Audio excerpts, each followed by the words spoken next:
Shri conclave में बिहार की अलीनगर विधानसभा seat से बीजेपी विधायक और लोक गायिका मैथिली ठाकुर ने भी शिरकत की है। उन्होंने कहा कि मैंने सोचा नहीं था कि इतनी जल्दी नेता बन जाऊंगी। हर इंसान चाहता है कि आगे बढ़े, लेकिन भगवान की कृपा है कि उन्होंने मुझे इस काबिल बनाया कि मैं इस राह पर चल सकूं।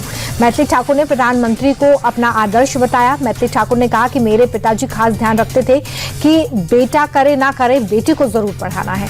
ऐसे घर में पली बड़ी जहां पर प्राथमिकता के साथ मुझे संगीत में आगे बढ़ाया गया।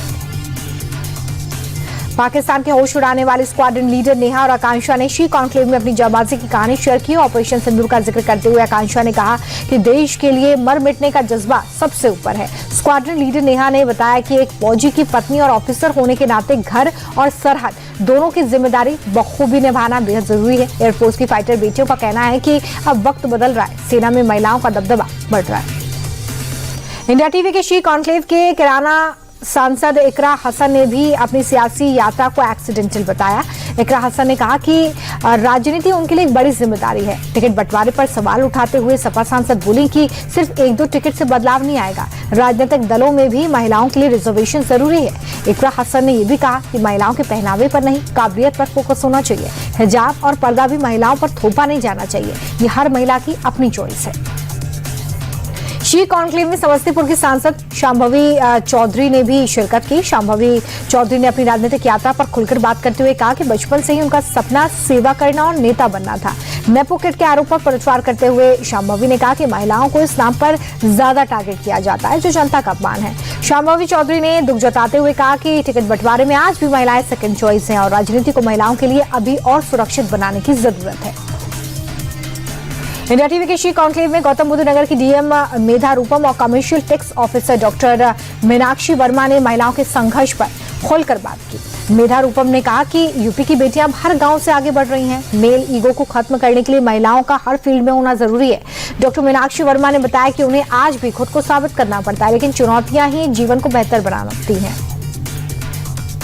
इंडिया टीवी के श्री कॉन्क्लेव में कश्मीर की दिग्गज हस्तियों ने घाटी के बदलते हालातों पर बात रखी। वक्फ बोर्ड की चेयरमैन डॉक्टर दरख्वाशा अंद्राबी ने कहा कि अब कश्मीर में बेटियों के लिए पढ़ाई और राजनीति की राह आसान है। क्रिकेटर जसिया अख्तर ने 2006 के उस खौफनाक मंजर को याद किया जो उन्हें बंदूकधारियों ने डराया था, लेकिन उन्होंने डर से हार नहीं मानी।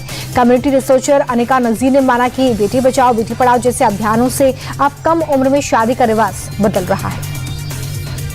दिल्ली के नागलोई में तेज रफ्तार डीटीसी बस का कहर देखने को मिला। बस ने पहले ई रिक्शा को टक्कर मारी और इसके बाद स्कूटी सवार को कुचल दिया। हादसा इतना भयानक था कि 2 लोगों की मौत हो गई, कई लोग जख्मी हैं, जिसके बाद गुस्साई भीड़ ने बस में तोड़फोड़ की है और बस को आग के हवाले कर दिया है। घटना के बाद इलाके में अफरा तफरी है। पुलिस की टीम ने भीड़ को काबू में किया। मामले की पुलिस जांच कर रही है। यूपी के कौशाम्बी में रंगभरी होली की बारात के दौरान बड़ा बवाल हो गया। मोहल्ले में 2 पक्षों के बीच में जबरदस्त बवाल हो गया। कहा सुनी के बाद जमकर पत्थरबाजी हुई। सिचुएशन कंट्रोल करने के लिए पुलिस प्रशासन को कड़ी मशक्कत करनी पड़ी। 3 थानों की पुलिस फोर्स को मौके पर बुलाकर मामले को शांत कराया गया। तनाव को देखते हुए फिलहाल पूरे इलाके को भारी पुलिस फोर्स की देखरेख में रखा गया है। कहीं कोई गड़बड़ी ना हो, इसके लिए पुलिस के बड़े अधिकारी भी ग्राउंड जीरो पर हैं। कर्नाटक के हुबली से दिल दहलाने वाली तस्वीर सामने आई, जहां पर एक 22 साल के युवक की एक्सीडेंट में मौत हो गई है। हुबली के विद्यानगर इलाके में युवक अपनी बाइक से घर लौट रहा था। इसी दौरान उसकी बाइक अनियंत्रित होकर डिवाइडर से टकरा गई। टक्कर इतनी ज्यादा जोरदार थी कि युवक का सिर डिवाइडर से लगा और मौके पर ही उसकी जान चली गई। कन्याकुमारी में एक साथ सैकड़ों कछुओं को समंदर में छोड़ा गया है। आप तस्वीरों में देखिए कैसे बेबी टर्टल्स को एक साथ समंदर में छोड़ा गया है। समंदर की रेत पर उतरते ही कछुओं की चहलकदमी भी तेज हो गई। वो तुरंत समंदर की तरफ बढ़े। बता दें कि ये सभी कछुए हाल ही में अंडे से बाहर आए हैं। कुछ दिन की निगरानी के बाद इन्हें समंदर में छोड़ा गया है।